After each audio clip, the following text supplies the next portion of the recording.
प्रणाम student, class 9th art of the propaganda. यहाँ पे ये बता रखा है कि नाजियों ने अपने जिस भाषा और मीडिया को बड़े सोच समझकर यूज हुआ, जिसका बहुत ज़्यादा इफेक्ट पड़ा, उनको बहुत बेनिफिट हुआ। The term that can describe the various practice is not only depictive and was challenge. ठीक है, तो इस तरह की जो भाषा और उन्होंने तौर तरीका अपनाया, उससे केवल लोगों के अंदर केवल भ्रामक या भ्रांति ही पैदा नहीं हुई, बल्कि ऐसे भी था जिससे उनका दिल दहल जाता था। Nazi never use to word killing और मर्डर। उन्होंने कभी भी ऑफिशियली कम्युनिकेशन के लिए किल और मर्डर का यूज़ नहीं किया, उनके लिए उस दूसरे शब्दों का यूज़ किया था। The mass killing was term, mass killing के लिए उन्हें स्पेशल ट्रीटमेंट नाम दिया। फाइनल सोल्यूशन ज्यूज़ के लिए जो शब्द यूज़ किया था वो था अंतिम जो समाधान है वो है फॉर ज्यूज़ के लिए final solution. For the disabled जो किसी भी तरह से विकलांग थे उनके लिए यूथनेजिया। ठीक है, वेरी इंपॉर्टेंट है। एंड सेलेक्शन ऑफ द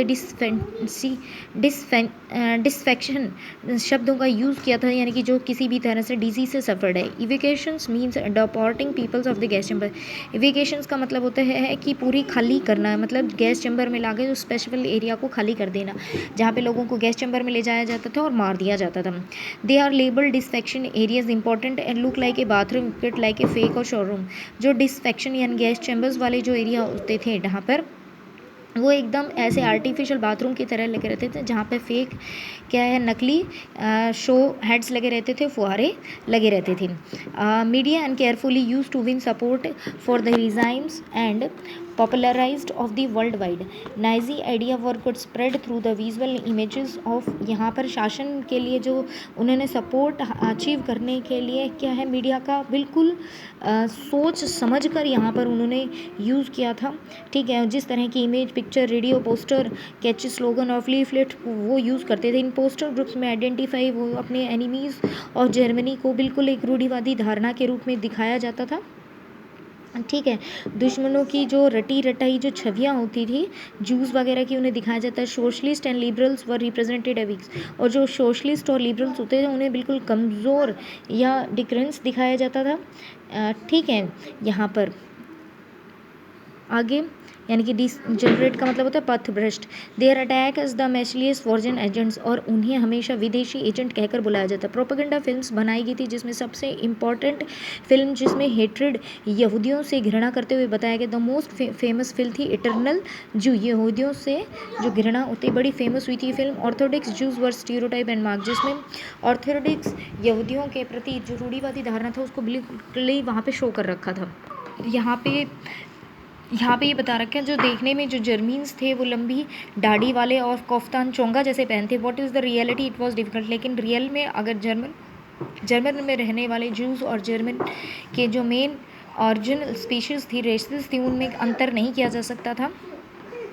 ठीक है, यहाँ पे यही बता रखा है उनमें, लेकिन उनको बिल्कुल community they were the feared of the vermin rats and pests. लेकिन ज्यूज़ को हमेशा एकदम एक चूहे और कीड़ों मकोड़ों की तरह दर्शाया जाता था। Their movement was compare to the rodent. उनकी चाल को छछूंदर के समान समझा जाता था। Nazis work the mind of the peoples happen their emotions and turn their hatred.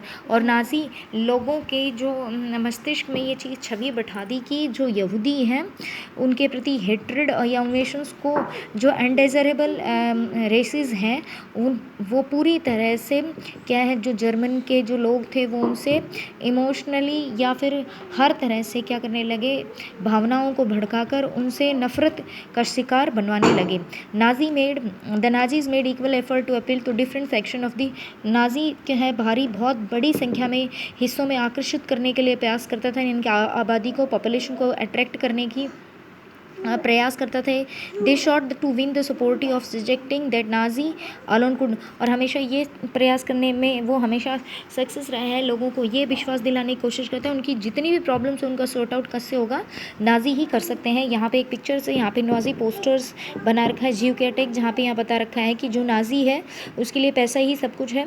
Sorry जो ज्यूज़ हैं उनके लिए मनी ही उनका भगवान है। वो पैसे के लिए किसी भी तरह के कमेंट्स कर सकते हैं, गुनाह कर सकते हैं, जब तक वो चुपचाप तब तक आराम नहीं करते जब तक उनके पास एक बैग भरकर क्या ना आ जाए, मनी ना आ जाए। और लास्ट में ये बता रखा है until he become the king of the money. और वह अपने आप को राजाओं का, पैसे का राजा बनाना चाहता है। तो इस तरह उनको दिखाया गया है कि वो तो सिर्फ पैसे के पीछे।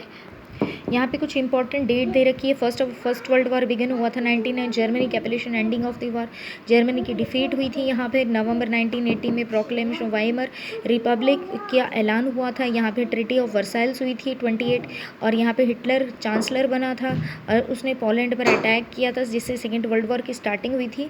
यहाँ पे जर्मनी ने यूएसएसआर पे अटैक किया था। यहाँ पे 90 पे मास मर्डर, बड़ी संख्या में जूस को मारा गया था। दिसंबर में यूनाइटेड स्टेट ने सेकेंड वर्ल्ड वॉर को ज्वाइन कर लिया था और सोवियत ट्रूप ने स्टॉक को क्या किया था, मुक्ति दिलाई थी, एन अलाइड विक्ट्री। और 1945 में अलाइड्स कंट्री ने यूरोप पर विजय प्राप्त की थी। यहाँ पे है ordinary peoples of the crime against humanity, यानी कि जो जनसाधारण जो जनता है और उनके मानवता के प्रति जो नफरत थी वो कैसी थी। मतलब जो नाजी आइडियोलॉजी थी वो कॉमन लोगों के जो मस्तिष्क में पूरी तरह से इफेक्ट कर गई थी। यहाँ पर लोग अपने आप को नाजी के रूप में देखने लग गए थे। ठीक है, बहुत सारे लोग नाजी जो उनके वर्ड थे, उनके स्पोक थे, वो उनकी लैंग्वेज थी, वो लोगों के माइंड में बिल्कुल बहुत अच्छे से सेट हो गई थी। ठीक है, वे किसी यहूदियों को आमना सामना हो जाने पर उनके भीतर गहरी नफरत और गुस्से मतलब भर जाती थी। They felt hatred anger inside and when they someone to look like a Jews when who looked like. इसमें से सभी जो जूस थे उनके घरों पर मार कर दिया, और कोई भी सस्पेशियस नेबर होता था उसकी रिपोर्ट वो पुलिस को दे देती थी। The genuinely believe the Nazi bring prosperity improve journal. तो उनको पक्का ये यकीन था कि जो देश की जो प्रोग्रेस होगी, प्रॉस्पेरिटी होगी, वो सिर्फ नाजी ही ला सकते थे।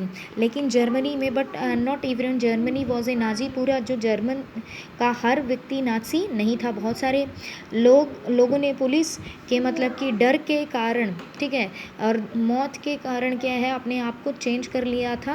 Large majority of German however passive onlooker and apathetic witness, क्योंकि वो डरे हुए थे नाजी के कारण। जो जर्मनी के नहीं थे उन्होंने अपने धर्म को भी चेंज किया था, लेकिन कुछ लोग इस तरह की इन्फॉर्मेशन इसलिए चाहते थे कि कहीं पुलिस उनको ना पकड़ के ले जाए। तो लार्ज मेजोरिटी जो जर्मन की बहुत सारी जनसंख्या थी वो ऑन लुकर्स बनी रहे, एपैथिक विटनेस बनी ली, यानी कि मुख्य दर्शक होते हैं या उदासीन बने रहे हैं। इसके अलावा यहाँ पर है पेस्टो और निम्योलर थे जिन्होंने लगातार क्या किया है, पादरी थे ये, ठीक है, जिन्होंने लगातार नाजियों का जो विरोध किया है। ठीक है, जो उनके अत्याचार थे उनके बारे में बताया। उन्होंने बताया कि वो जो ऑर्डिनरी जर्मन्स थी वो अजीब सी चुपचाप तरीके से इन तरह के दमनकारी और इन गुनाहों को देखती रहती थी, लेकिन नाजी एम्पायर के द्वारा जो किए जा रहे थे। और इन्होंने पास्टर इमरान ने लिखा है कि वह आए और उन्हें पहले कम्युनिस्टों को ढूंढा, कम्युनिस्ट को ढूंढते मैं कम्युनिस्ट नहीं था, फिर वो सोशलिस्ट डेमोक्रेटिस्ट को ढूंढते मैं डेमोक्रेटिक सोशलिस्ट भी नहीं था, तो वह ट्रेड यूनियन को ढूंढते हुए आए, मैं वो भी नहीं था, एंड देन केम टू जू के लिए आए, मैं वो भी नहीं था, और मैंने कुछ नहीं किया, और लास्ट में जब वो मेरे लिए आए वहाँ पे कोई नहीं बचा जो मेरे लिए खड़ा हो सके। तो यहाँ पे उन्होंने बताया है कि धीरे धीरे सारे एक एक को छांट छांट कर मारना शुरू कर दिया था। ठीक है, यहाँ पर एक लेडी का वर्जन जिया है। यहाँ पर lock of concern of Nazi victim की जो नाजी का टाइम पीरियड है उसको पूरा टेरर किया गया है। नो वन से लॉरेंस रीस के अकॉर्डिंग उन्होंने कहा है कि उन्होंने जब डॉक्यूमेंट्री तैयार की थी तो अलग अलग लोगों के ओपिनियन लिए थे। The warning from the history में, जिसमें अर्ना कराज उस तरह एक ऑर्डिनरी जर्मन टीनेजर थी 1930 में जो अब दादी बन चुकी थी। उन्होंने कहा कि ये जो टाइम पीरियड था हिटलर का बड़ा ही अच्छा था, लोगों के पास रोज़गार नहीं था, अब सबके पास रोज़गार मिल गया था, लोगों को अपने ओन एक्सपीरियंस के अनुसार जो सैलरी थी बढ़ गई थी। ठीक है, और उस समय किसी भी तरह की प्रॉब्लम नहीं थी। मेरे हिसाब से वो टाइम पीरियड एक अच्छा पीरियड था। तो ये उनके हिसाब से है, अर्ना कराज के हिसाब